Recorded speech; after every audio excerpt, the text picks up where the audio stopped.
Boa noite, você que está em casa nos acompanhando. Já abra sua Bíblia em Romanos 3, nós vamos ler a partir do versículo 10.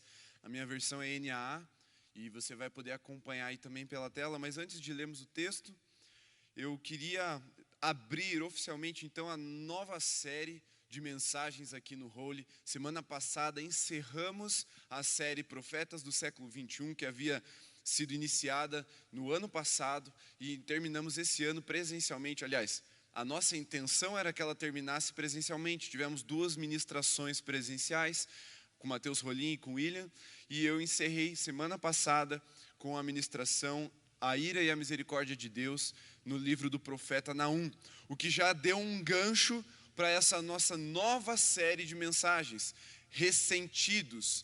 Eu coloquei entre parênteses o re, para que você entendesse que é uma palavra que traz os dois lados da balança. Ressentimento é o tema de denúncia que nós vamos trabalhar na nossa geração, e o sentido, ou seja, o propósito, o porquê das coisas e o para quê das coisas acontecerem, nós vamos trazer como uma resposta a esse questionamento, essa angústia vivida pela nossa geração. Então o tema de hoje é ajuste de contas, e você já vai entender um pouquinho para frente o porquê que eu dei esse título para nós darmos início a essa série de mensagens. Mas vamos ler o texto de Romanos 8, 3, a partir do verso 10, para fundamentarmos biblicamente a exposição cultural que eu vou fazer para você daqui a pouquinho. Então abra sua Bíblia, anote esse texto, ele é bem importante para destruir todo e qualquer tipo de argumento que diz que o homem é bonzinho. Vamos ver o que Deus diz sobre a humanidade. Verso 10, como está escrito: não há justo, nenhum sequer. Não há quem entenda, não há quem busque a Deus. Todos se desviaram e juntamente se tornaram inúteis. Não há quem faça o bem, não há nenhum sequer. A garganta deles é sepulcro aberto. Com a língua enganam, o veneno de víbora está nos seus lábios. A boca eles a têm cheia de maldição e amargura. Os seus pés são velozes para derramar sangue. Nos seus caminhos há destruição e miséria. Eles não conhecem o caminho da paz. Não há temor de Deus diante de seus olhos. Feche os seus agora. Senhor, há um abismo entre o coração do homem caído e a tua presença, porque todos pecaram, todos estão destituídos da tua glória e necessitam, carecem da graça salvadora, redentora, poderosa de Jesus. E nós sabemos que um dia, quando ainda éramos pecadores, o Senhor nos amou primeiro. E por isso fomos salvos, porque antes de qualquer relacionamento, antes de podermos te adorar, antes de podermos fazer qualquer coisa em troca ou em favor do teu nome, o Senhor já tinha nos amado e por isso derramou seu sangue no nosso lugar, para que fôssemos comprados e tivéssemos comunhão contigo. E mesmo agora, Pai, salvos, sabemos que nenhuma das nossas obras são boas diante dos seus olhos, porque não podemos fazer nada para merecer tamanha salvação. Mas eu preciso, Senhor, que o Teu Espírito nessa noite convença o coração de cada um daqueles que estão ouvindo, seja agora ao vivo, seja aqueles que estarão ouvindo no gravado, no recorte do culto. Porque não é uma mensagem para atingir o intelecto da Tua igreja, é uma mensagem para libertar o coração de uma geração. E eu peço com o coração quebrantado diante de Ti, Senhor, que o Teu Espírito convença, e assim haja uma verdadeira libertação e uma transformação nas vidas daqueles que estão ouvindo. Em nome de Jesus. Amém. Amém. Então vamos lá. Vamos trazer uma contextualização para aquilo que estamos vivendo enquanto geração. Geração aqui a gente pode trazer algumas definições. Pode ser todo mundo que está vivo, pode ser a nossa geração no sentido de uma faixa etária de juventude, e eu quero hoje focar um pouco mais na geração nossa, de juventude, aqueles que se encontram ali entre seus 12 anos de idade até seus 35, eu acho que é uma boa faixa etária para a gente definir a geração que eu vou trabalhar nesse tema de hoje, o acerto de contas. E a primeira coisa que eu queria te dizer e isso eu aprendi com o pastor Mário Freitas, é um grande pastor, um missionário de Deus, ele está à frente da Missão Mais, que é a missão de apoio à igreja sofredora. É um homem muito sábio e ele ensina, num contexto de batalha espiritual, que a razão da existência do diabo, preste bastante atenção, a razão da existência do diabo é fazer o que ele puder para deformar o projeto de vida que Deus tem para cada pessoa e para cada geração. Ele ensina isso e eu usei como base esse ensinamento dele para aplicarmos a palavra de hoje, o acerto de contas. Mas preste bastante atenção, porque o inimigo faz isso desde que o mundo foi criado. Ele tenta destruir o propósito do ser humano enquanto indivíduo, vemos isso desde o Jardim do Éden, passando por toda a história bíblica, por toda a história da humanidade, mas também vemos ataques geracionais, ataques que tentam ferir, marcar, escravizar toda uma geração. E o inimigo tem como razão de sua existência fazer isso, deformar o projeto de vida que Deus tem para você e para a nossa geração. Deformar porque, apesar dele vir para matar, roubar e destruir como um ladrão, nem sempre ele consegue destruir, nem sempre ele consegue matar, porque a palavra de Deus diz que ele não pode tocar em um fio de cabelo das nossas cabeças se Deus não permitir, porque somos os filhos de Deus. Mas o inimigo então encontrou uma estratégia diferente. Ele buscou então com essa estratégia não mais matar, porque ele perdeu esse direito na cruz. Jesus o impediu de tocar nas nossas vidas para tirar as nossas vidas. Mas ele então estabeleceu essa estratégia que eu vou chamar de ressentimento. E essa é uma das principais armas espirituais que o inimigo tem usado contra a nossa geração. Existem algumas. Posso colocar como uma grande arma espiritual para prender, para atacar a geração brasileira, a corrupção. Posso estabelecer também uma outra arma que o inimigo tem usado contra a nossa geração, que é a orfandade. Mas se tem uma que é quase mundial, é quase unânime, não importa qual país do mundo você vá, essa arma chamada ressentimento está presente. Essa arma chamada ressentimento está presente. Porque ela se tornou universal, ela se propagou na nossa geração de uma forma impressionante, porque ela encontrou na nossa geração um vazio, um vácuo. E você já deve ter ouvido que a cabeça vazia é a oficina do diabo. Mas uma existência vazia é uma fábrica do inferno. Porque daí não é mais uma pessoa sendo atacada na sua mente e sendo aprisionada na sua mente. Agora é toda uma geração, é uma produção em massa de uma arma espiritual contra o propósito de Deus para a nossa geração. Por isso, uma geração vazia é uma fábrica do inferno para deformar o propósito de Deus para as nossas vidas, para a nossa geração.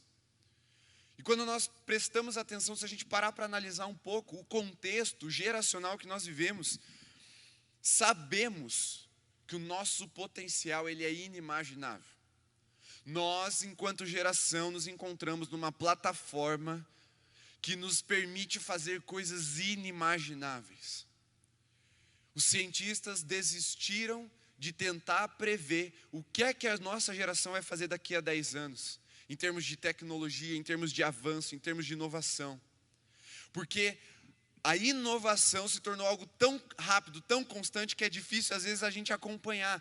Porque a plataforma em que a nossa geração está, ela nos dá esse potencial de alcançar diversas coisas.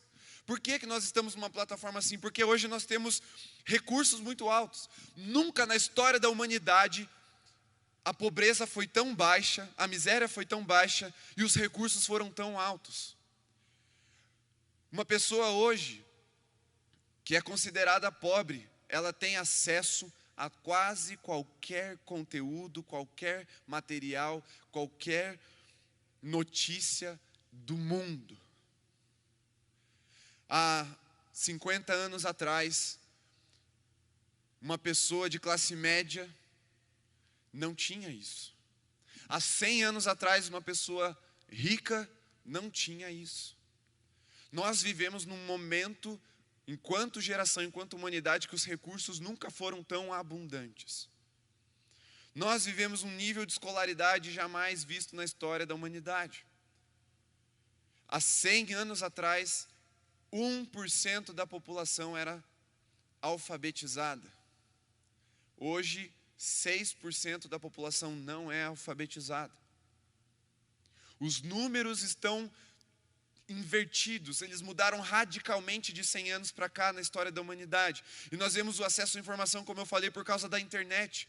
Eu sei o que está acontecendo no Japão. Se eu abrir o meu celular e digitar Japão, as notícias vão estar lá numa aba do Google e vão me mostrar exatamente o que está acontecendo lá agora, o que é que a mídia do Japão está falando, e eles estão a milhares e milhares de quilômetros de distância daqui. Eu sei o que está sendo lançado de mais novo no que diz respeito à teologia, aquilo que os novos pensadores da Bíblia estão lançando. Eu sei o que é que está acontecendo com a igreja de Jesus lá na Coreia do Norte, sendo perseguida. Por quê? Porque há acesso à informação. Nós temos essa plataforma que nos faz entender o mundo em que nós estamos como nunca antes. E esse material transcultural, hoje eu tenho acesso a universidades da Noruega com cursos grátis, se eu quiser. Eu tenho acesso a universidades nos Estados Unidos, as melhores universidades do mundo. É só eu acessar através do meu celular, através da internet, do meu computador, dos aparelhos eletrônicos que eu tenho. Por isso nós estamos numa plataforma que nos coloca com um potencial absurdo, inimaginável, incalculável. Para fazer um paralelo para você entender, eu vou te dar um spoiler, contar um pouquinho de como funciona em lugares em que isso ainda não é uma realidade plena. Se você já assistiu aquele filme da Netflix com o título O Menino que Descobriu o Vento, você vai entender o que eu estou falando com um pouco mais de facilidade. Esse menino que descobriu o vento é uma história real. Ele estava num vilarejo em que a seca assolava ali a sua tribo. E eles tinham muita dificuldade de comer, a fome estava assolando aquela tribo, aquele vilarejo na África. E ele precisava fazer com que aquelas plantações que eles tinham fossem irrigadas, porque não havia mais chuva. E ele precisou lutar muito para conseguir entender, e conseguir um livro, e depois entender, estudar um livro de física, para, com a força do vento, gerar energia elétrica para conduzir a água de um riacho até as plantações da sua tribo. Mas para eu e você conseguirmos água hoje, nós só precisamos fazer isso aqui, ó, virar a torneira. Mas aquela realidade que o filme mostra, que nos impressiona, que nos impacta, que muitas vezes nos até estimula a procurarmos melhorar as nossas vidas, é uma realidade que não se apresenta de forma generalizada mais na nossa geração. É exatamente o contrário. Hoje existem crianças de 10 anos de idade que estão aprendendo linguagem de programação. Coisas que há 50 anos atrás os cientistas tinham que começar a construir um computador para tentar criar uma linguagem. Crianças de 10 anos de hoje estão fazendo a mesma coisa que cientistas há 50 anos atrás. Tamanha a plataforma que a nossa geração se encontra. Só que qual que é o problema disso? É que quando a plataforma é grande, quando a mídia é alta, a expectativa cresce proporcionalmente. E foi criada uma expectativa muito grande sobre mim e sobre você, de que fôssemos a melhor das melhores gerações, incomparável. E aí houve frustração. Fomos chamados de a geração desperdiçada. Somos chamados de a geração desperdiçada. É melhor já tentar treinar outra, ou criar outra, ou educar outra, porque a nossa já era. Eu ouvi isso de gente crente. Eu ouvi também que éramos a geração frágil, a geração do mimimi. Vocês já me viram falando sobre isso. Isso não me assusta, porque o poder de Deus se aperfeiçoa na fraqueza. Então, para mim, está tudo certo. É matéria-prima para Deus fazer o sobrenatural, mas é isso que está sendo dito de nós, porque o tamanho da plataforma em que nós estamos não gerou em nós o resultado que poderia ter gerado. E aí eu te pergunto, por que será? Como que o inimigo conseguiu deformar o propósito de Deus para a nossa geração de tal forma que a geração do potencial inimaginável nos tornamos a geração quebrada, a geração falida, a geração desperdiçada? Como eu falei, o inimigo encontrou na nossa geração um vazio, uma falta de sentido. O sentido é algo que te aponta. Se você conhece um pouquinho de matemática, sabe, no gráfico, quando tem o ponto A e o ponto B, e aí você coloca o sentido do ponto A para o ponto B, vira uma seta, isso aponta um destino, aponta a direção, aponta o sentido. Então, quando a gente não tem sentido, a gente não sabe para onde vai. A gente só está sobrevivendo, só está existindo. Não há um propósito a ser cumprido porque a nossa geração se afastou de Deus. É uma geração distraída de diversas formas, mas se tem algo que capturou a nossa atenção, esse algo se chama ressentimento. Porque o ressentimento é você olhar para o passado e se prender a ele. Enquanto Deus tem para nós um sentido, um futuro, um propósito para ser cumprido, o inimigo está falando: olhem para trás, se prendam às mágoas, às dores e às desilusões do passado. Nós podemos ver isso acontecendo de forma cíclica na história. Não foi só eu e você que fomos capturados pelo ressentimento. Veja o povo de Israel quando Deus os libertou do Egito. Havia uma terra prometida para ser conquistada e estabelecida como nação, e eles ficaram rodeando sem sentido no deserto por 40 anos para ter o coração purificado, porque estavam reclamando, estavam querendo voltar atrás, estavam querendo se apegar às cebolas e alhos do Egito. Não que cebola e alho seja ruim, mas assim, Deus estava prometendo uma terra que mana leite e mel, uma terra frutífera. Mas era uma geração amargurada, uma geração ressentida que ficou falando do passado, quando Deus estava tentando mostrar um futuro, um propósito, uma missão para ser cumprida. E o inimigo fez isso de várias formas e várias vezes na história. E a nossa geração é mais uma geração capturada pela falta de sentido.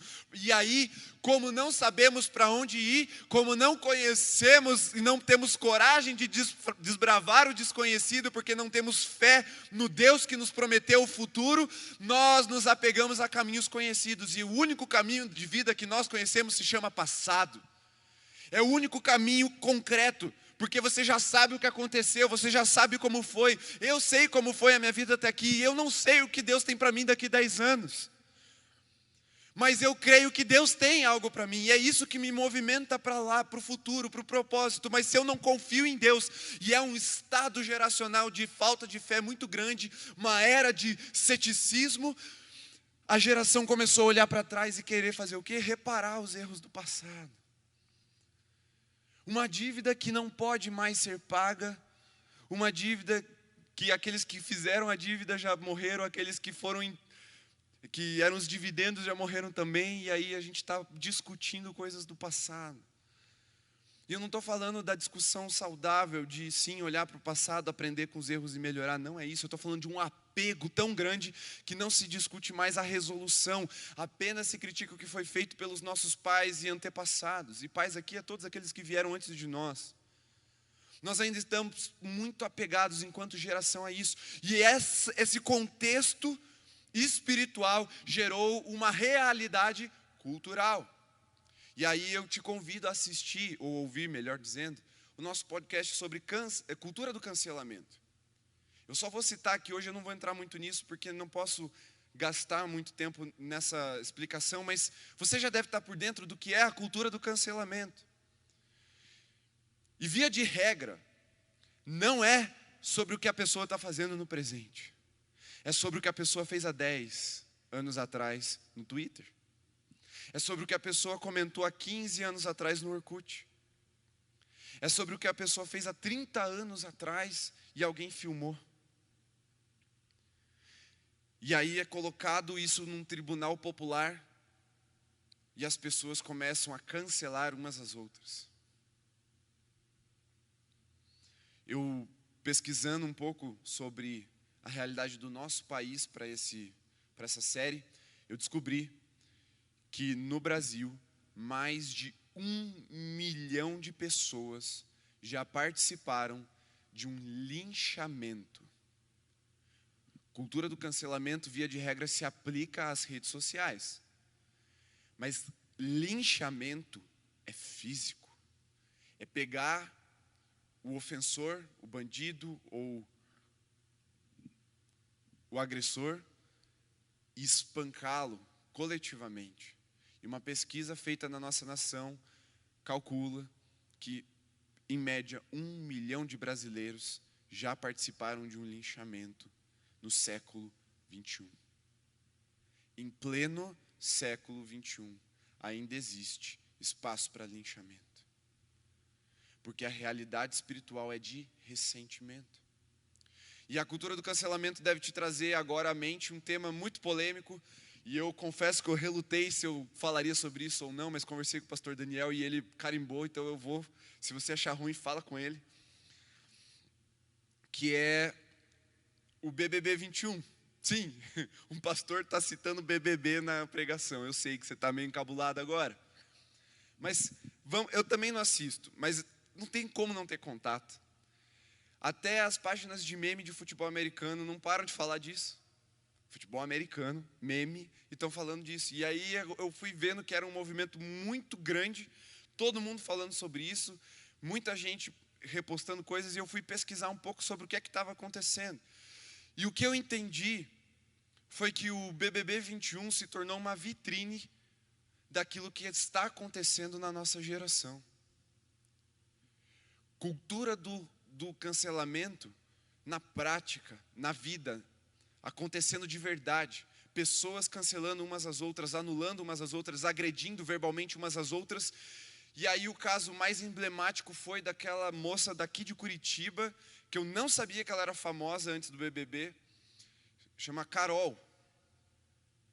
Ela começou a atacar outros participantes de uma forma bastante militante, ferindo, agredindo verbalmente, tentando segregar algumas pessoas. E ela foi, então, rejeitada. De uma forma assim, como é que fala? Um recorde de reprovação. Pelo que eu entendi, deu quase 100% de reprovação lá no que eles chamam de paredão, quando 2 pessoas ou mais vão ser votadas para sair. Em outras palavras, simplificando para você entender, nós nos olhamos no espelho como geração e não gostamos do que vimos. Porque é isso que está acontecendo, é isso que a nossa geração tem feito. Vivido no ressentimento, apegado ao passado, tentando corrigir uma dívida que não pode ser corrigida. E o que Paulo está falando aqui, citando o profeta, na carta aos Romanos, ele está dizendo assim, que juntamente se tornaram inúteis e não conhecem o caminho da paz. Nós nos juntamos para a inutilidade. Para, em vez de debater exatamente como resolver, nós debatemos quem é mais culpado do que quem é que deve para quem é mais opressor do que quem é mais oprimido que quem, e principalmente quem é a maior vítima social da atualidade. Nos tornamos juntamente inúteis e não conhecemos o caminho da paz. O caminho da paz não é para trás, o caminho da paz é para frente. E eu não sei se você já parou para pensar, o que é que Jesus pensa disso? Porque o inimigo conseguiu capturar a atenção da nossa geração com o passado. Somos uma geração empenhada em ajustar as contas com o impossível. E negligente em construir o que é de responsabilidade nossa.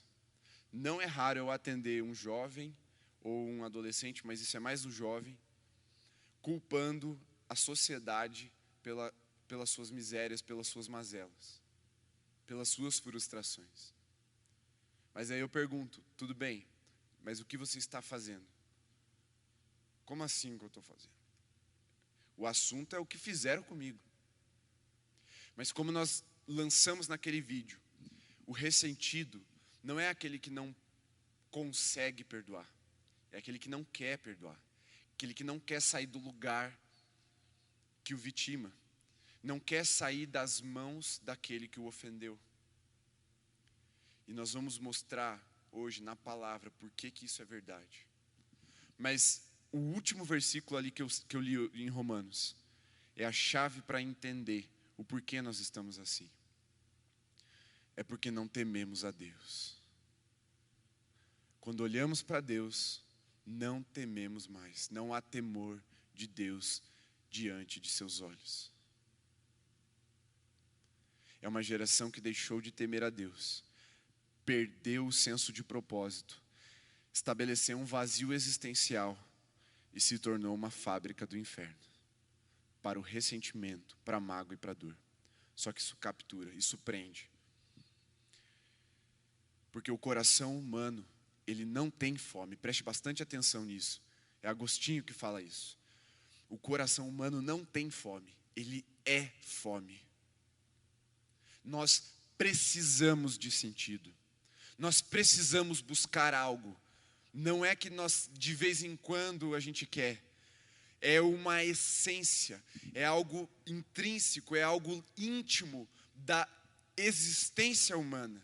Deus nos criou assim para buscar realizar algo. E se não buscarmos no lugar certo, naquele que nos criou, estaremos perdidos, à deriva. E como eu disse, como não conhecemos o que está à frente, nos apegamos no que está atrás.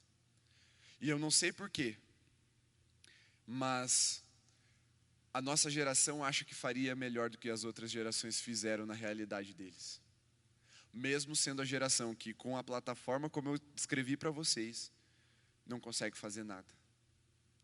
Talvez esse seja um bom motivo para você largar o passado e perdoar a dívida histórica que você acha que alguém tem com você, que a sociedade tem com você. Porque você já parou para pensar o que é que os nossos filhos e os nossos netos vão falar da gente em relação a essa pandemia? Se não, pare um pouco, porque provavelmente os nossos avós e bisavós não pensaram no que a gente pensaria quando eles travaram lá a Primeira, a Segunda Guerra Mundial, quando lançaram bombas atômicas. Pare e pense um pouquinho no futuro e Deus vai começar a te mostrar a glória dele para a nossa geração. O projeto que ele tem para a nossa geração. E se não conseguimos avançar para o futuro, encontrando nosso sentido em Jesus e no propósito que ele tem para nós, o único caminho, como eu falei, é olhar para trás. A nossa geração está mais preocupada em acertar as contas com o passado inalcançável do que construir um futuro iminente. O futuro está aí, o passado não tem mais como acessar. E ainda assim, nossos olhos estão lá atrás. Acreditamos, como eu falei, que no lugar dos nossos antepassados faríamos melhor. Mas a gente não está conseguindo nem acertar no presente. Ou você acha que está bom? Eu não acho. A gente está bem bagunçado, vamos ser sinceros. Como geração. Então, com essa perspectiva em mente, e orando, meditando na palavra do Senhor, essa semana eu tive noites muito difíceis. E as últimas 2 noites eu não consegui dormir. De quinta para sexta eu consegui dormir 5:30 da manhã. E na noite passada eu acordei antes das 5 da manhã e eu tive uma noite picada, assim, muito difícil. E eu perguntei para Deus hoje cedo: Senhor, eu estou chateado, vou ter que pregar hoje à noite, vou ficar cansado. Por que eu estou acordando? E Deus falou assim para mim: para você lembrar de como são as noites de um coração ressentido. Por isso, se você se encontra nesse lugar de ressentimento, fique tranquilo, eu não estou aqui para te acusar. Eu estou aqui para te mostrar um caminho melhor. Meu coração se encheu de misericórdia porque eu lembrei do momento em que eu ressenti na minha vida. Em que eu fui preso pelo meu passado, pelas minhas dores. Mas eu estou aqui essa noite para te dizer que há um caminho de liberdade, há um futuro a ser construído ao lado de Jesus. E você pode acessar esse futuro a partir do perdão. Vamos então responder. O que é que Jesus pensa disso? Abre sua Bíblia, Mateus 18, a partir do verso 21, se eu não me engano, eu já confirmo para você, mas abre lá, Mateus 18. Evangelho de Mateus, primeiro livro do Novo Testamento, a partir do verso 21, exatamente. Minha versão continua NAA. Está escrito: então Pedro, aproximando-se, perguntou a Jesus: Senhor, até quantas vezes meu irmão pecará contra mim, que eu lhe perdoe? Até 7 vezes?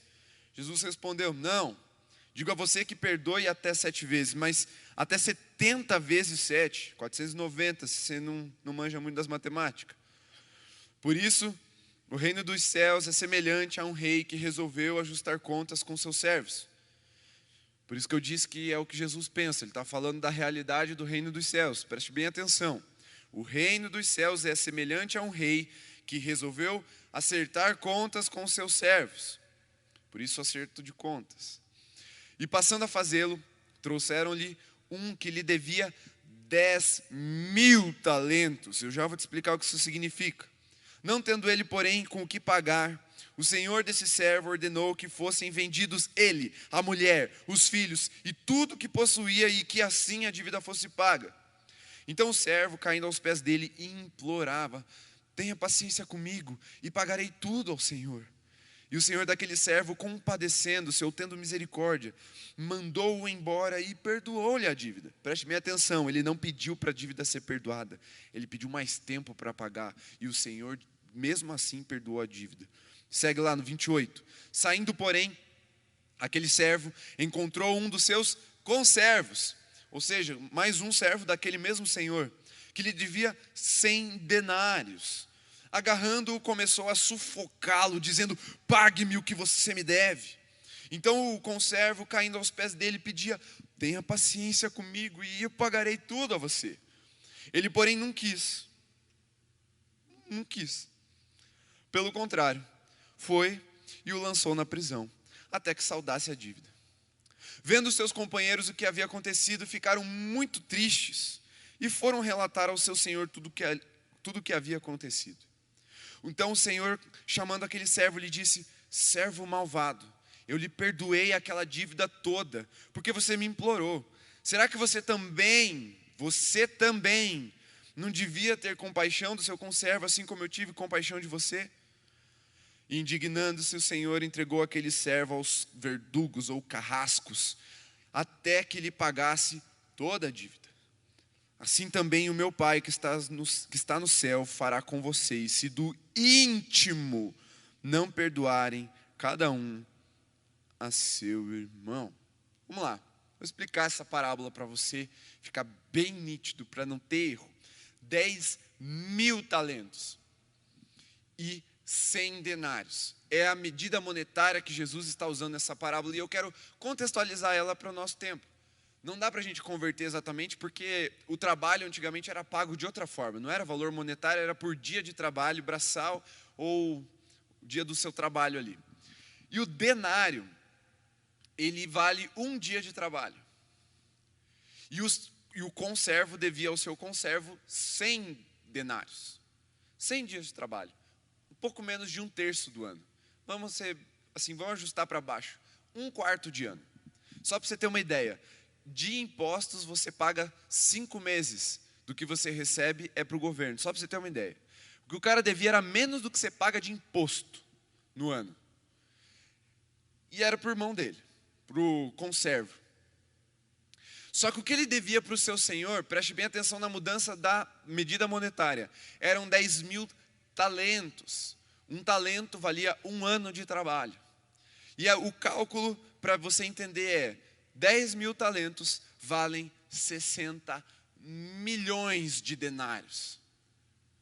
Se digamos que o cara ganhasse R$1 por dia, só R$1, era muito mais, mas vamos lá, R$1.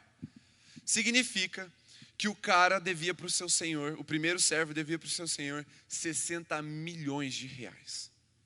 60 milhões. E essa dívida, para ser saldada, precisaria escravizar ele, a sua mulher, os seus filhos e vender tudo que ele tinha, para o rei considerar a dívida paga. E o rei fala assim: ó, tá de boa. Você pediu mais tempo, eu não vou nem dar tempo, eu vou dar o perdão. Está perdoado. Uma dívida impagável, você concorda comigo? 60 milhões de dias de trabalho. Impagável. Por isso que se juntasse ele, a mulher, os filhos e tudo que ele tinha, não dava. Em um tempo de vida não tem como você pagar. Hoje em dia é uma coisa, um pobre consegue virar um rico numa geração. Sei lá, pensa aí, Silvio Santos, era camelô, virou multimilionário, dono do sistema brasileiro de televisão. Você vê jogadores saindo da miséria, ganhando salários astronômicos.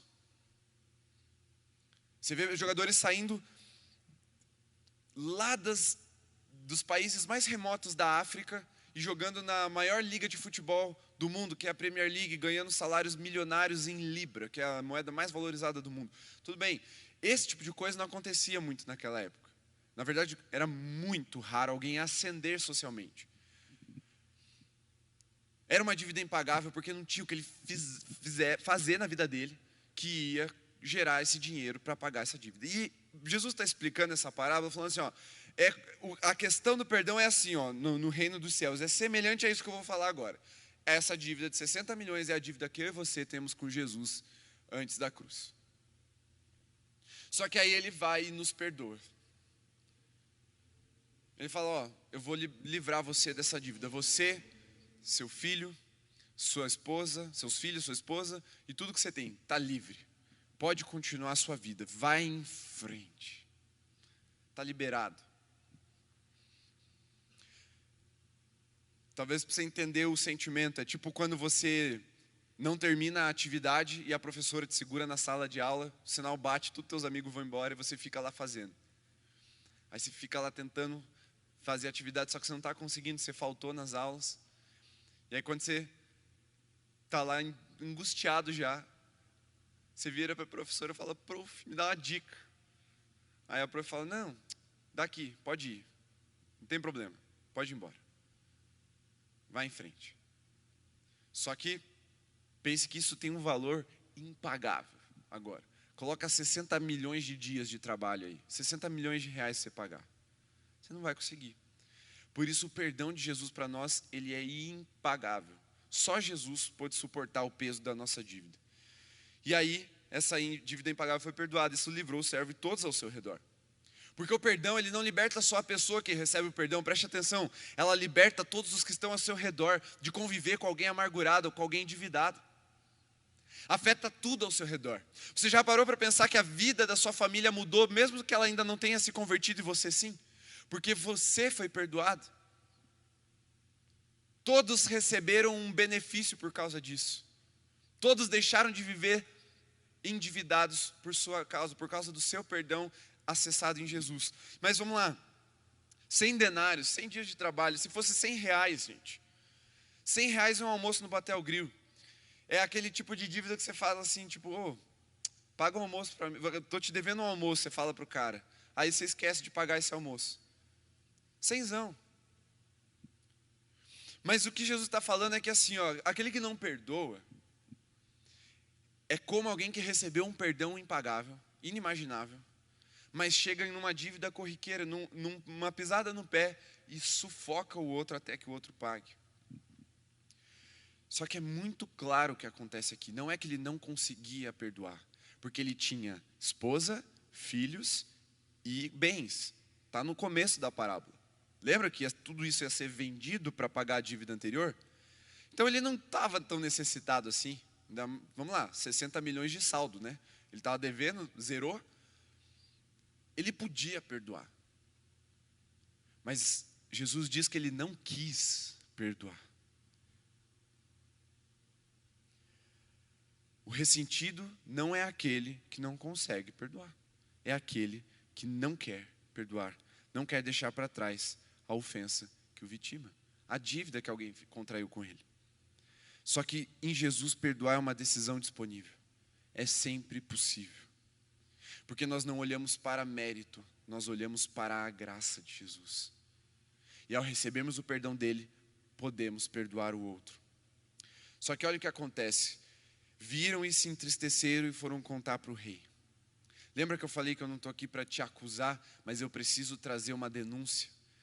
Porque há um caminho de liberdade, há um caminho melhor para você do que o ressentimento do seu coração, do que a mágoa, do que ficar cativo àquele seu passado. Nós estamos aqui para expor, para confrontar, para denunciar, mas com tristeza, pois sabemos que há um caminho melhor para você. E esse é o papel da igreja na nossa geração. Esse é o papel do Filho de Deus que entendeu o perdão para aqueles que andam cativos, para aqueles que andam de duas formas. Ou andando como se ainda tivesse uma dívida, sendo que ela já foi paga, ou andando como se todo mundo devesse algo para você. Sendo que, assim como, ou você também não devia fazer como eu fiz, Jesus falou. Assim como é esperado de mim e de você, que da mesma forma como Jesus nos perdoou, nós perdoemos as outras pessoas com graça, não por mérito. Nós podemos viver dessas duas formas. Só que tem mais um detalhe dessa parábola que eu quero te explicar. Os carrascos, os verdugos. Jesus diz que o rei mandou entregar aquele servo mau, impiedoso, incompassivo aos carrascos ou aos verdugos. O que eram verdugos? Verdugos eram torturadores. Eles tinham uma missão, eles eram um tipo de soldado romano, eles vestiam uma máscara e eles tinham uma lança de cerca de 3 metros de comprimento. E eles colocavam seus prisioneiros num poço, uma cela cavada. E aquela pessoa ficava ali em pé. E toda vez que ela ia cair no sono, eles espetavam aquela pessoa para que ela acordasse, porque a privação de sono fazia parte da tortura. E esses carrascos, esses verdugos para o qual nós somos entregues quando não perdoamos, eu quero contextualizar para você agora, para o nosso século 21, se chamam sentimentos. Os nossos sentimentos são verdadeiros torturadores quando nós não perdoamos alguém. Sabe o que eles fazem com a gente? Eles nos tiram o sono. Eu creio que foi por isso que Deus tirou o meu sono essa semana. Para eu lembrar de como é ter um coração cheio de amargura. Como Paulo descreve lá aos Romanos, o coração é cheio de amargura, na sua boca há veneno de víbora. Porque quando nós não perdoamos, se estamos em Jesus e não perdoamos, nós somos entregues aos nossos sentimentos. E esses sentimentos vão nos torturar, vão nos manter acordados, até que a gente pague a nossa dívida. Mas há um caminho melhor. Há um caminho de perdão que nos livra dos nossos torturadores, nos livra do nosso buraco, nos livra da nossa dívida. Mas assim é o reino dos céus. Eu quero entender com você também como é no mundo. Se o primeiro é a semelhança do reino dos céus, vamos entender agora como é a semelhança do mundo. Vive-se de duas formas, como eu falei. Como um endividado ou como se a vida te devesse algo. Vamos explicar primeiro como é viver como um endividado. É aquela famosa fala. Aquela pessoa que vive olhando por cima do ombro. Estou devendo, não nego, pago quando puder. Mas eu sinto que estão me julgando, eu sinto que eu fiz alguma besteira, eu sei que eu fiz alguma besteira, eu sei que as pessoas estão vendo isso. Viver como um endividado. Passamos a vida tentando compensar as nossas falhas e pecados. Porque é a famosa qualidade de entrevista de emprego do século 21 da nossa geração. Qual que é teu defeito? Eu sou perfeccionista. É nada. Você está tentando compensar alguma coisa, isso não é, perfeccionismo não é nem defeito em si. Perfeccionismo é cadeia, é prisão. É aquele que sabe que está devendo e precisa o tempo todo ficar compensando, porque está devendo. E vive como um endividado. Trabalha e nunca é suficiente. Por quê? Porque está devendo, o dinheiro vai para a dívida. Juros impagáveis, uma dívida acumulada. Aquela pessoa que vive em dívida. E como se estivesse em dívida. Nunca está satisfeita com o que faz e não consegue descansar no suor do próprio trabalho. No dia do descanso do seu trabalho, não consegue, tem que trabalhar mais. Por quê? Porque eu sou perfeccionista. Não é, porque você está preso, você está cativo daquilo que você acha que estão esperando de você. Porque você acha que deve alguma coisa. Porque você ainda não foi perdoado da sua dívida de vida. Vou dar uma ilustração para você. Há uns anos atrás, antes de eu casar, meus pais tinham um que chama de Espaço Vida. É um negócio da Herbalife que é voltado para uma nutrição de baixa caloria e alto valor proteico. Ou seja, para você emagrecer. É um lugar para te ajudar a emagrecer com uma refeição saudável. E aí eu ajudava eles antes de eu casar lá por um período. E era muito comum, a gente tinha um lugar lá, um escritório, um espaço, lá na 15, perto da Federal. E era muito comum, quando a gente estava fechando o espaço ali, logo depois do almoço, indo embora, a gente passava ali pela 15 e via alguns dos clientes que frequentavam ali o espaço e falavam que queriam emagrecer, sentados numa padaria comendo uma coxinha. Cara, era assim, ó, a pessoa quase botava a coxinha na cara, assim, ó, para se esconder da gente. Porque ela estava ali como se ela estivesse devendo alguma coisa. Ela estava vivendo como se devesse algo para nós, sendo que ela é o cliente. Mas ela ficava toda encabulada. Por quê? Porque na mente dela, ela fez um contrato com a gente. Falando, não, eu quero emagrecer, eu vou me esforçar. Mas ela saiu de lá e foi comer uma coxinha para complementar. E aí fica aquele constrangimento. E era comum, nossa, toda semana a gente via alguém fazendo algo desse tipo. Uma outra ilustração para você entender. Quando você está lá no shopping, aí você curtiu o que você quer comprar, sei lá, o tênis, vai lá, um tênis que você, nossa, você está quase tirando a carteira do bolso, só que você fala assim, quantos que tá? Aí a pessoa fala, de 999, tá por 899, só para você. Aí você não tem essa grana. Aí que você fala, só vou dar uma volta. Aí antes de ir embora, eu passo aqui para comprar. Você evita até o andar do shopping que aquela loja está. Só porque você acha que deve alguma coisa para aquele vendedor. E aí você evita. Você se tolhe de estar no andar daquela loja no shopping. Você queria muito sorvete, só que a sorveteria do lado da loja, você fala, eu não vou passar lá, porque vai que o vendedor olha para mim e vai falar, você não vai comprar o tênis não? Porque você anda como se estivesse endividado. Eu estou usando alguns exemplos leves para você entender, mas eu já vou chegar em algumas coisas mais críticas. Vamos lá, mais uma ilustração. É quando você acha que deve alguma coisa para os seus pais, no sentido assim, meu pai é advogado. Então eu tenho que ser no mínimo um advogado. Aí você coloca lá um ranking de cursos, de faculdade, de profissões que você poderia escolher e fica se cobrando de fazer algo parecido ou melhor do que os seus pais. Mas você odeia aquelas opções. O que você queria mesmo, velho, era fazer cinema, era fazer artes. Quero viver da minha arte, entendeu? Ser músico. Mas aí você fala assim, vai rolar.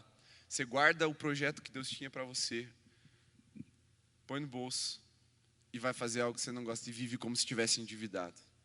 Aquilo não te dá prazer, aquele teu trabalho não te realiza, mas você está lá fazendo. Tem um famoso, né, um guerrilheiro, militante famoso, Che Guevara, que fez isso. Ele foi lá, conseguiu o diploma de medicina, entregou para os pais dele e depois foi viver a sua vida rebelde, sem causa. Mas existe a segunda opção que eu te falei, que é viver como se a vida te devesse algo. Procurando colocar nas costas de alguém a responsabilidade sobre a nossa vida. E esse é muito mais o caso da nossa geração. Porque sabe que está em dívida, mas prefere colocar essa dívida sobre os outros. Então assim, minha vida está ruim, está frustrada, a culpa é do Bolsonaro. Ou, volta aí, 6 anos, a culpa é da Dilma. Ou volta mais, a culpa é do Lula. Volta mais, a culpa é do FHC. Volta mais, a culpa é do Collor, aquele presidente safado que roubou minha poupança. Volta mais, a culpa é do Getúlio Vargas. Volta mais, a culpa é dos colonizadores. Volta mais, a culpa é da Idade Média. Volta mais, e você vai voltando, você vai culpar até o Adão. Maldito Adão que aceitou a fruta. Culpa a Eva, fica lá brabo. O crente gosta de falar mal da Eva e do Adão, mas filhão, você faria igual. Todos pecaram.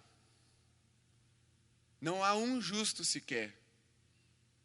Não adianta a gente olhar para trás e culpar o Adão, porque eu e você no lugar dele faríamos a mesma coisa. É o que a Bíblia diz. Mas essa segunda forma de viver é viver como se a vida devesse algo para nós, como se todo mundo devesse alguma coisa. Como se a vida e como se todo mundo tivesse culpa do nosso fracasso, da nossa miséria.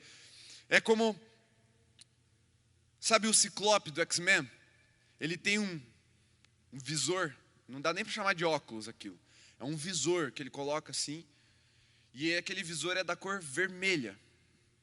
Porque os olhos dele tem lá não vou explicar, é vermelho. É muito complexo para explicar, não sei nem se eu sei explicar, mas vamos lá, é um negócio vermelho. O Ciclope, para onde ele olha, ele vê tudo vermelho. Só que o Ciclope queria muito ver a vida verde. Aí ele fala assim, puxa, ninguém pintou as coisas de verde. Aí sabe o que ele faz? Ele fala assim, quer saber? Eu vou consertar esse ambiente, porque a culpa é desse ambiente todo vermelho. Ele pega uma tinta verde e começa a pintar. E aí quando ele termina, ele olha e fala assim, está tudo vermelho. Então a culpa é de quem fez essa tinta. Vou lá brigar com quem fez a tinta. Aí o cara da tinta vai lá e dá uma nova tinta verde, ele pinta e não funciona. Aí então eu vou brigar com quem, sei lá, fabricou a tinta lá antes de colocar o pigmento. Porque o pigmento é ruim. Não adianta consertar o ambiente se as nossas lentes são de dívida, se a nossa lente é de ressentimento. E a nossa geração está procurando consertar o ambiente antes de consertar o próprio coração e tirar as lentes da falta de perdão e do ressentimento. E vive como se todo mundo devesse algo para nós. Mas não deve. E se alguém que deve já morreu, já está com Jesus ou bem longe dele. A gente veste as lentes da amargura, mas queremos corrigir o meio que a gente está. Não vai funcionar. É aquela pessoa que é amargurada, que é grosseira, que é chata, que não leva desaforo para casa, que é difícil de engolir, mas culpa, não, esse povo aí, ninguém é amoroso. Ninguém me acolhe. Aí a gente vai, não, vai lá, vamos acolher, mas as lentes ainda continuam de rejeição. Tá vendo? Ninguém me acolhe, a pessoa está acolhendo. Mas ninguém me acolhe, por quê? Porque as lentes não mudaram, o óculos não foi trocado, a lente não foi purificada pelo sangue de Jesus ainda no perdão, para que seja então sarado.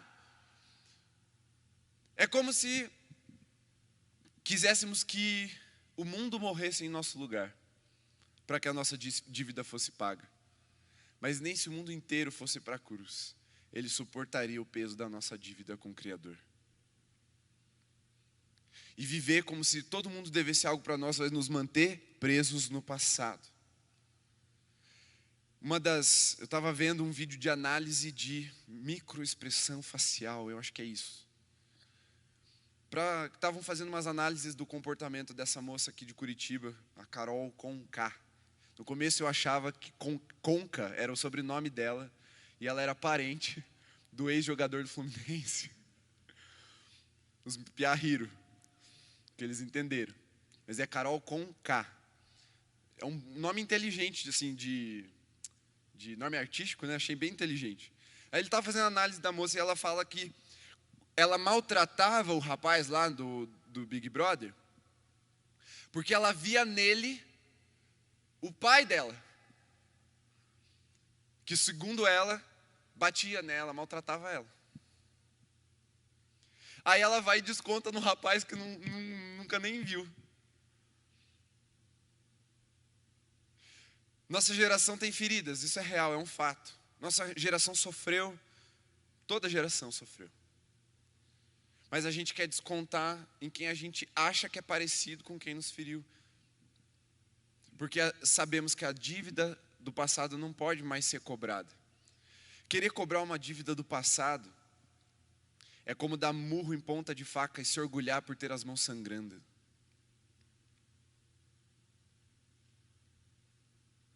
Olha como eu sou vítima. Olha como me maltrataram. Tadinha de mim. É o que a gente faz. E acha que tem direito de cobrar o outro. Acha que a gente pode pegar o nosso conservo, o nosso irmão e falar assim: me paga, seu miserável. Por quê? Porque você se parece com meu pai.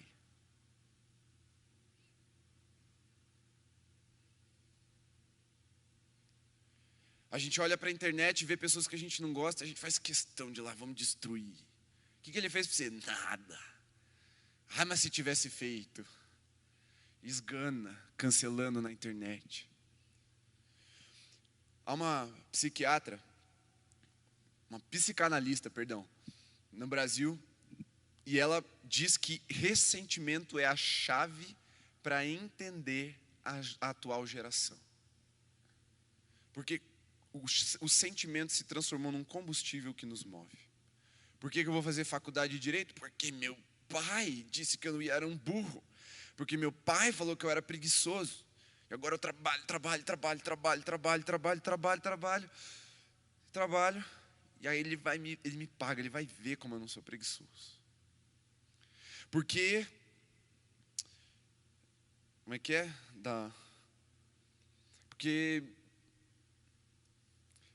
tolhiram a minha fala, meu lugar de fala. Eu não tenho voz em casa, meu pai e minha mãe não me escutam. Filhão, você paga a conta da tua casa?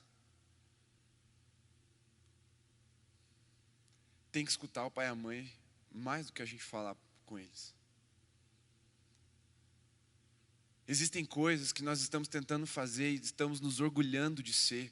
Eu atendi uma situação familiar muito complexa há um tempo atrás, de que um menino de 13 anos, toda vez que o pai ia discipliná-lo, ele mandava nos grupos de WhatsApp falando que o pai dele estava espancando ele. E aí o pai dele começou a sofrer ameaças dos amiguinhos virtuais do filho dele, de 13, 14 anos também.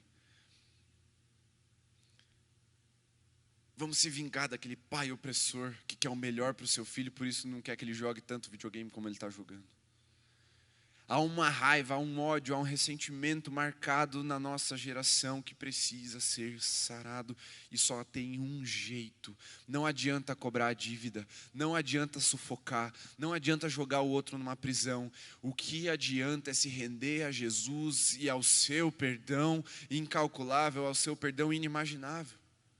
Porque só assim seremos verdadeiramente livres. Seremos livres de andar como se estivéssemos endividados. E só assim seremos livres de andar como se todo mundo devesse alguma coisa para nós.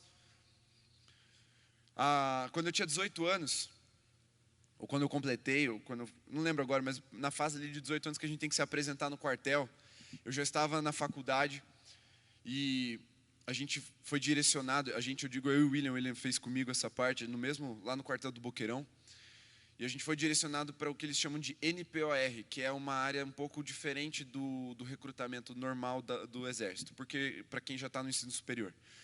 E aí, a gente foi direcionado para uma ala lá, a gente fez uma série de testes físicos, teste de lógica, teste de conhecimento, entrevista e tal. Eu sei que eu tive que ir 4 vezes lá para dizer que eu não queria aquilo. Mas a gente fez todos os testes e junto com a gente tinha um rapaz que era de família toda militar. Ele sentou bem no meio entre eu e o William, assim, e ele virou para o William, tentou falar com o William foi esperto, desviou assim. Aí ele virou para mim, eu mosquei, e aí eu dei ouvido e, cara, ele começou a falar. Não, porque meu avô, meu tio, meu pai, e começou a falar, daí meu irmão mais velho, agora só falta eu entrar no exército. Só que ele era gordinho. E no teste físico, ele não bateu nenhuma margem mínima. Eram 4 testes. Nenhuma ele chegou no mínimo. E ele queria muito servir. Porque ele queria dar orgulho para a família dele. No final, no dia que todo mundo está lá, me dispensa, o cara estava, me chama. E aí foram chamando os nomes, aí chamaram nos chamaram, né, falaram assim, ó, vocês passaram. Ele falou para mim, falou para o William também, ó, vocês passaram. O que vocês querem? Vocês querem servir? Aí eu falei, não, mano. Deus abençoe o exército, me deixa ir para a faculdade que eu tô de boas, velho. Aí o cara falou, não, tem certeza que você não quer? Eu falei, tenho certeza. Eu falei, então tá bom, tá dispensado. Aí me dispensou, mesma coisa o William e tal, e a gente vai lá para uma ala para jurar a bandeira. Aí veio aquele rapaz gordinho chorando. Aí, o que foi, mano? Tô chorando no quartel, cara, você quer levar pedala? Não passei, não me deixaram entrar. O sistema é... Aí ele soltou aquele palavrão. Não é mistério para ninguém que o exército tem um nível de exigência física. Às vezes a pessoa não tem nem culpa. Às vezes ela é muito baixinha. Às vezes ela tem uns dentes ruins e ela já é reprovada. Mas para entrar numa ala especial do exército, você precisa cumprir os mínimos. Isso aí é assim desde que o exército existe. Mas aí ele chegou lá despreparado e culpou o quê? A culpa é do sistema, do exército. Ele não se responsabilizou pela vida dele. Ele não se preparou. Ele não fez nada para atingir os padrões, para conquistar o que ele queria.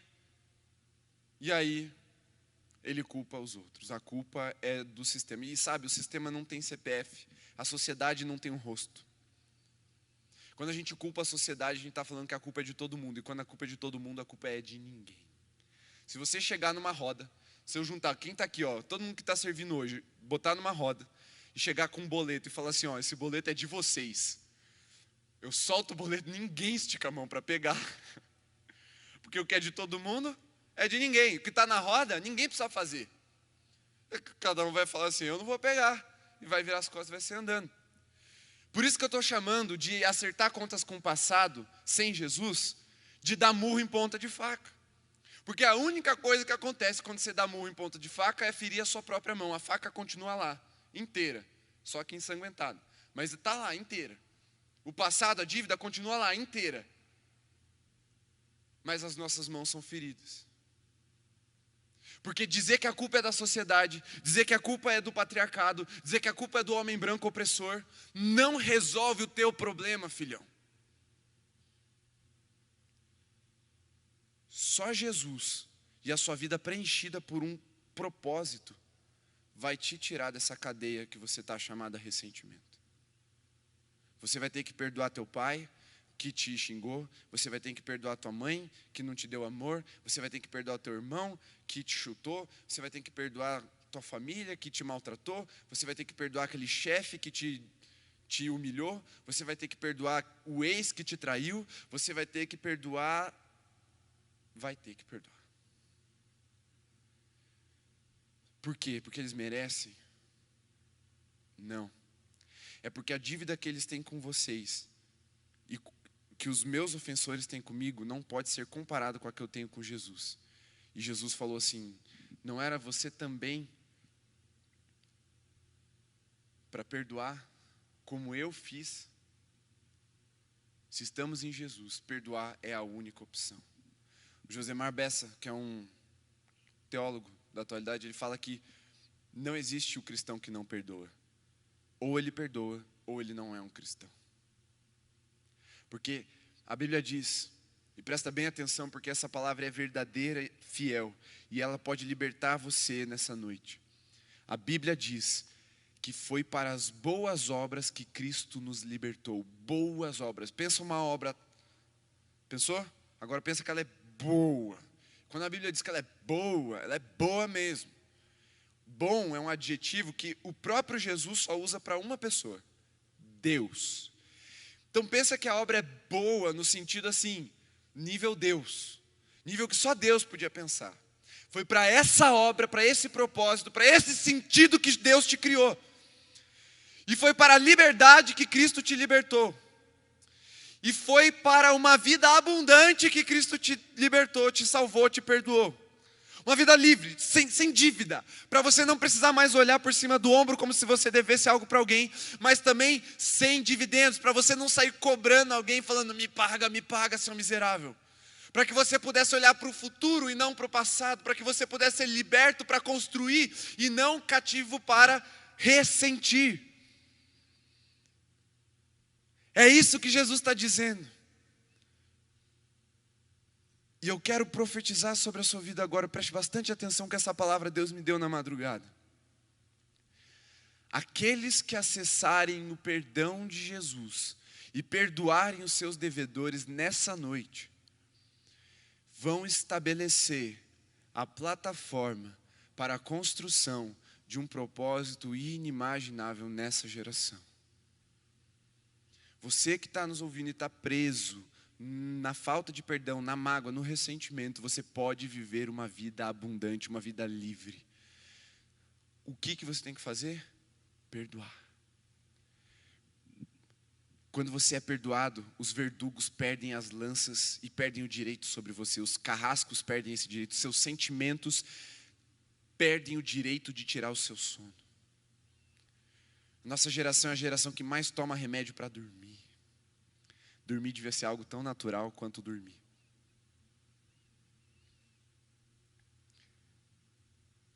Jesus quer que você tenha uma boa noite de sono, filho. Eu estou doido para chegar em casa e dormir hoje. 2 noites sem dormir dói. Eu não consigo imaginar 1 ano sem dormir direito, né? Um sono bom, aquele do sono do justo, que você deita a cabeça e descansa, outro dia você está renovado. Imagina uma vida ressentindo. Uma vida de sono perdido, de propósitos quebrados, de propósitos deformados. Porque como eu te falei, o inimigo não pode te matar, mas ele vai deformar o propósito da sua vida e te prender no passado. Solta. Porque você pode, é só você querer. Jesus fala, ele não quis perdoar. Então se você quiser, você pode, vai doer. Porque perdão é renúncia, vai doer, porque perdão é você libertar quem te feriu. Mas perdão é se libertar também. E eu sei que nessa noite cadeias na alma estão caindo por causa do perdão. Eu sei que o Espírito soprou e iluminou a sua memória, o seu coração, com pessoas que te ofenderam e mágoas que estão guardadas aí dentro. E nessa noite Ele quer te libertar. Nessa noite Ele quer criar um ambiente de liberdade dentro do seu quarto, da sua sala, aí na sua casa com a sua família, ao ponto de você contemplar o inimaginável, o propósito, a boa obra que Deus separou para você. Porque o diabo não conseguiu matar o povo de Deus no deserto. Mas ele fez o povo rodar até que eles morressem naturalmente. Nós só seremos uma geração desperdiçada se não aprendermos a perdoar. Mas Jesus está aí para nos ensinar. O segredo para você perdoar uma ofensa grave. Eu não estou dizendo que as coisas são bobas, não. Eu não estou dizendo que é fácil. O que eu estou dizendo é que é possível. É uma opção, é uma decisão para você tomar nessa noite. É uma decisão sua. Tirar os óculos da amargura, da ofensa, do ressentimento e enxergar o que é que Deus está colocando de oportunidade ao seu redor. Troque as lentes vermelhas da amargura, da dor, do ressentimento por lentes transparentes, para você enxergar a realidade que Deus quer construir através de você. Mas você só vai ser um filho de Deus de sucesso se você fizer exatamente o que Deus quer que você faça. Porque você pode ser um advogado de sucesso, um médico de sucesso, até um pastor de sucesso. Se não foi isso que Deus te chamou para fazer, se você está fazendo isso porque acha que tem uma dívida com alguém, o nome disso é fracasso. Porque fracasso é ter sucesso do que Deus não mandou a gente fazer. E nossa geração está se movendo por isso. Nossa geração está se movendo para trás. E o segredo para alcançar a vitória, o autor aos Hebreus fala, deixando para trás as coisas que me atrapalham, prossigo, é para o futuro, para o alvo, para o propósito, para aquilo que Deus tem para mim e para você. Como um campeão, como um vencedor. O acerto de contas precisa estar na cruz, sabe por quê? Para a gente fechar a nossa palavra hoje. Não perdoar Presta bem atenção, anote essa frase. Não perdoar é pegar o peso que só Jesus conseguiu suportar e colocar sobre as próprias costas. Sabe o peso da cruz? Que só Jesus conseguiu suportar? De todo o pecado das nossas vidas. Se nós não perdoamos, nós pegamos esse peso e colocamos de volta sobre as nossas costas. Mas Jesus está falando assim, sabe o perdão? Ele é um fardo leve, ele é um jugo suave. É algo sim que você tem que carregar como uma marca na sua vida. Perdão, tem um preço, tem um pezinho, mas é leve, é suave. Não é algo que te esmaga, não é algo que te oprime, não é algo que te encurva. Pelo contrário, é algo que te liberta, que te fortalece, é algo que te faz levantar a cabeça e olhar para frente. Esse é o fardo que Jesus quer que eu e você carreguemos. Não é o fardo dos nossos pecados, da dívida que nós temos. Porque a dívida é impagável, é uma dívida incalculável, é uma dívida que não tem como nós carregarmos. E não perdoar é viver como se fosse endividado, mesmo com a dívida paga. Quando eu fiz um evangelismo uns anos atrás de rua, nas noites mais frias do ano, assim, foi uma semana muito gelada, a gente foi distribuir cobertores. E eu vou falar isso com muito temor para não errar, mas assim, do que eu vi, eu tenho convicção. Mas, preste bem atenção, mais de 50% daquelas pessoas que estavam em condições de rua tinham para onde voltar. Tinham uma casa, tinham uma família esperando elas, com um teto sobre a cabeça, com uma cama quente e uma comida na mesa. Mas a maioria deles me dizia assim: eu odeio meu pai. Ou eu não volto para aquela mulher.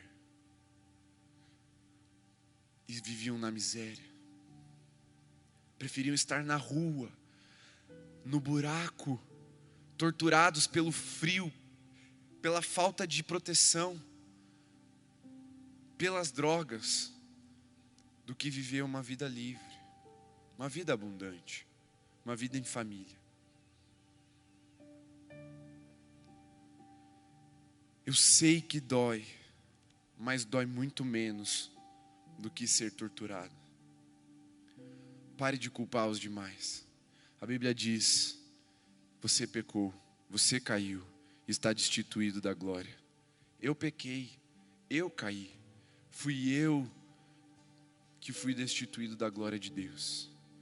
A porta é individual. Eu posso até mobilizar todo o ambiente para pegar você e levar até a porta do céu, mas para entrar no céu você tem que entrar. A decisão é individual. Eu posso te ajudar, a gente pode criar o melhor ambiente, o melhor meio possível para que você perdoe, mas ainda assim a decisão de perdoar é sua e de mais ninguém. E sempre vai ter alguém com mais razão para ressentir do que você e eu. E essa pessoa vive uma vida vitoriosa porque decidiu seguir em frente. Um dos autores que baseia para mim toda essa temática do ressentimento e da falta de sentido é o Viktor Frankl. Esse grande homem de Deus que marcou o século passado com a logoterapia, a terapia a partir do sentido. Preste bem atenção. Ele sobreviveu a 4 campos de concentração nazista. Ele era um médico psiquiatra judeu. E ele sobreviveu a 4 campos de concentração. E ele observando aqueles que sobreviviam e morriam, porque a inanição era alta. As pessoas morriam de fome, de subnutrição.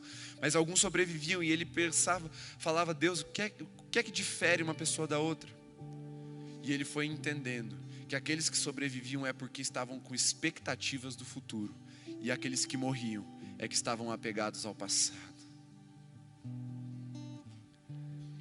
E ele foi liberto quando a guerra acabou. Ele se reencontrou com a sua amada esposa, que estava em outro campo de concentração. Deu sequência à sua família, à sua vida. Se tornou um grande pensador do século.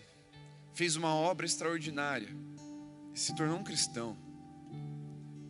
Se tem um homem da ciência que fala de Deus, é esse homem.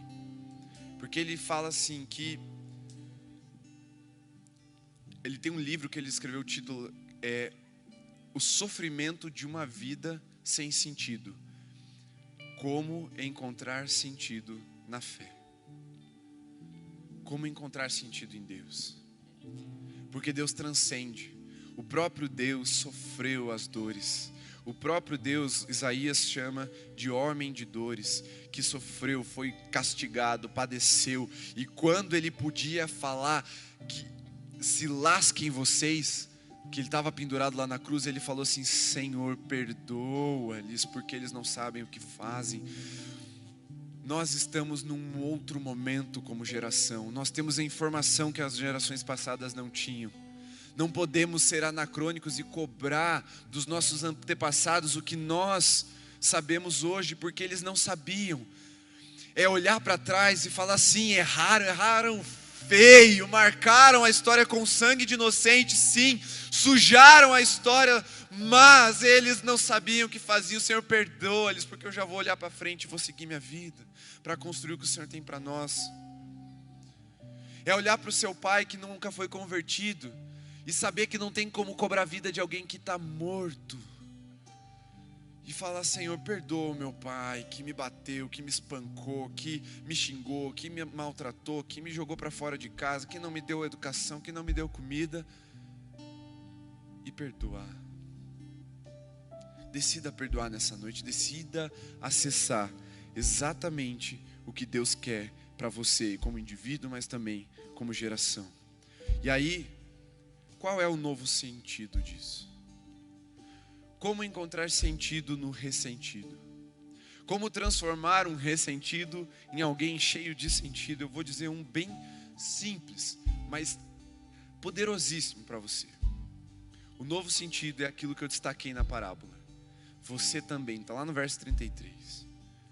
Seu ofensor, presta bem atenção, aquele que te marcou negativamente na vida, aquele que te deve, o seu ofensor te dá a oportunidade de ser para ele como Jesus foi para você, perdoador e cheio de graça e misericórdia.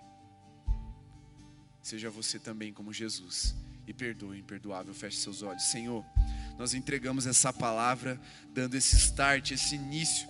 Nós ainda vamos aprofundar dentro desse tema, dentro de situações específicas, mas eu sei que esse primeiro passo de liberdade já foi dado, que um caminho novo tenha se iniciado na vida daqueles irmãos que estavam cativos na falta de perdão. Liberta eles, salva eles, guarda o coração deles dos torturadores, dos sentimentos que oprimem, que tiram o sono. Senhor, que aqueles que essa noite decidiram perdoar tenham uma noite profunda de um sono de descanso, um sono leve. Aqueles que viviam como endividados possam olhar para frente e não mais para trás, por cima do ombro, com a sensação de que devem algo para alguém, porque acessam essa noite o perdão que o Senhor os deu na cruz.